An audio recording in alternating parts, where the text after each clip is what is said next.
Mga kababayan, Assalamualaikum warahmatullahi wabarakatuh. Madayaw, maayong adlaw, kaninyong tanan. Magandang araw sa inyong lahat. Sa mga nakaraang araw, marami ang humihingi ng reaksyon, komento, o damdamin.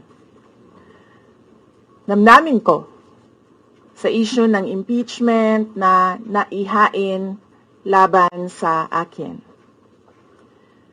Sa kabila ng aking mga naging pahayag ukol sa planong impeachment sa mga nakaraan na buwan, ang tanging masasabi ko na lamang sa puntong ito ay God save the Philippines.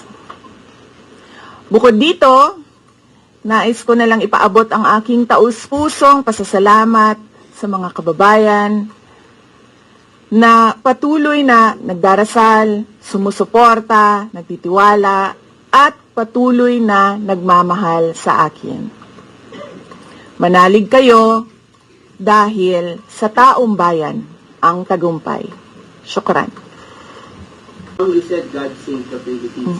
Gaano na po kalala ang problema ng Pilipinas ever since na nagkaroon ng issue sa impeachment na ito? Parang, ano po nakikita niyo problem sa Philippines ngayon? Bakit nila hinunay itong impeachment na ito? Gaano kalala ang Pilipinas na pag-iwanan na tayo ng panahon at ng ating mga kapitbahay dito sa region at napag-iwanan na tayo ng mundo. Malala siya since nagkaroon ako ng understanding. Kasi 1990s, tapos 1990s magulo, well sa amin, magulo sa Mindanao. And then ngayon nagbabadya ang gulo sa Mindanao. So, parang wala namang nagbago. So, malala, sobrang malala dahil kung nakakausap mo yung mga tao na arawan yung kanilang sweldo, yung pera nila hindi na talaga sapat para sa pagkain, para sa kuryente, para sa bahay, para sa tubig, para sa pag-aaral ng kanilang mga anak. At kung basihan natin yung pag-alis ng mga Pilipino sa sarili nilang bansa ay sobrang malala dahil sobrang dami ng ating mga kababayan ang pumupunta, nakikipagsapalaran sa ibang bansa dahil wala silang makita na pag-asa, wala silang makita na oportunidad dito sa ating bayan. Kaya parang nakakaawa na tayo dito sa loob at nakakahiya yung estado natin kapag iniligay mo siya in a global stage na kung saan pinapanood tayo ng ibang mga lahi at ibang mga bansa. Question.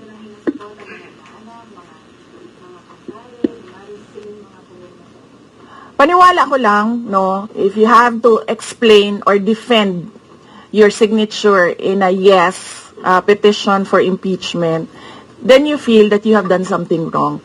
Kasi kung wala ka namang ginawang mali, bakit mo i-defend yung pirma mo? Thank So, you. yun yung paniwala ko. Ang payo niyo lang po sa ating mga kababayan sa nangyayari po ngayon sa ating bansa?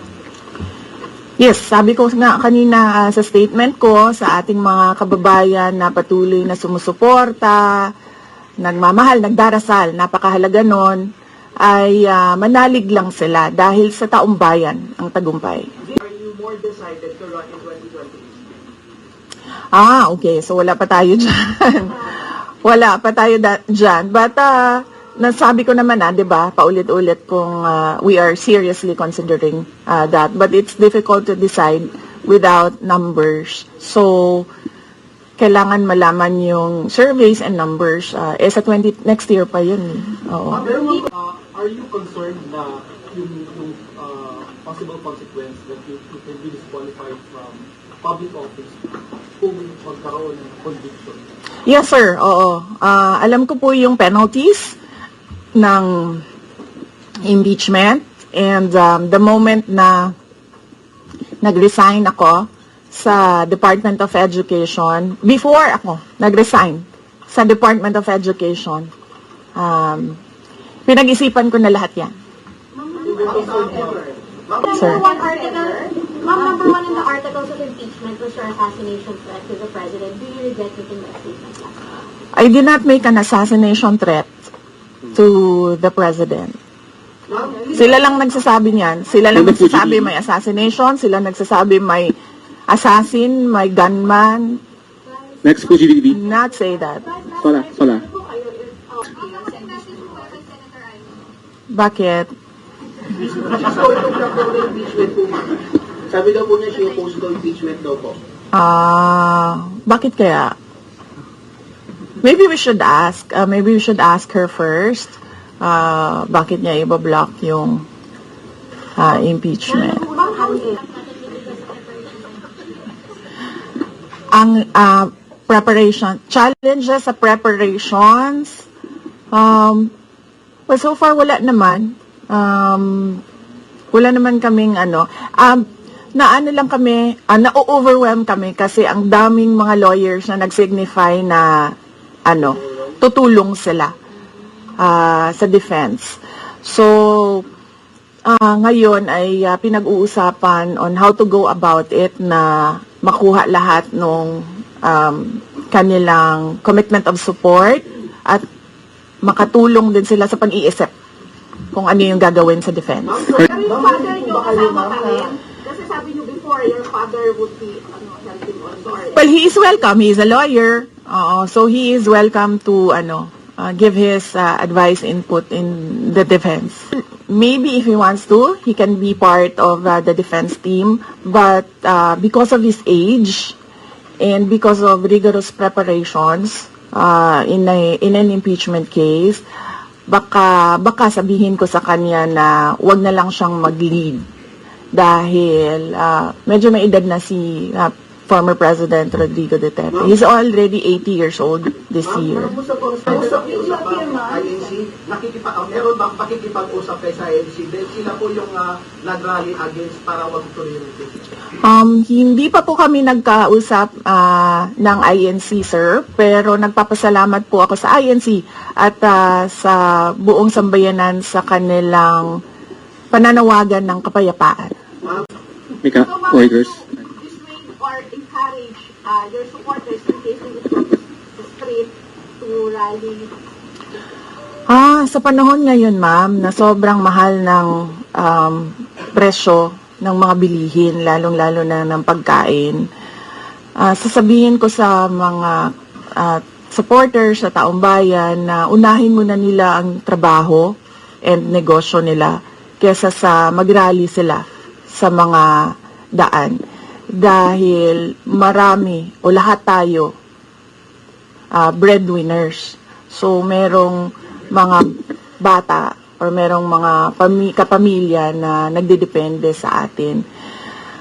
At tayo naman ang social media capital ng buong mundo. Kung gusto talaga nilang magsalita at tumulong, doon na lang sila sa social media kung saan nakakatrabaho pa rin sila. Pero naggagawa nila kung ano yung nararamdaman nila na gusto nilang gawin. At yun ay magsalita at marinig sila ng taong bayan at ng mundo. Do I feel betrayed? Actually, ma'am, wala akong feelings. Wala akong feelings about it. Kasi, kung napapansin nyo, wala naman kasi talaga akong barkada na politiko. I don't join their circles. But we are friends, yes. But kung ninong at ninang lang ng mga anak, walang ninong at ninang na politiko ang mga anak ko. Oo. Maliban kay Stonefish, dahil nandoon si former President Erap Estrada. So, I don't move in the circle of politicians. Kaibigan, yes. But to say that meron akong close relationship, personal relationship with them, wala naman. Kaya siguro, ganyan din siguro kadali sa kanila ang magdesisyon about the impeachment. Kasi wala naman talagang something that is worthwhile sa aming pagiging magkaibigan. Yes, happy basing on the palakpak ng mga kasamahan ko sa Office of the Vice President, okay naman sila.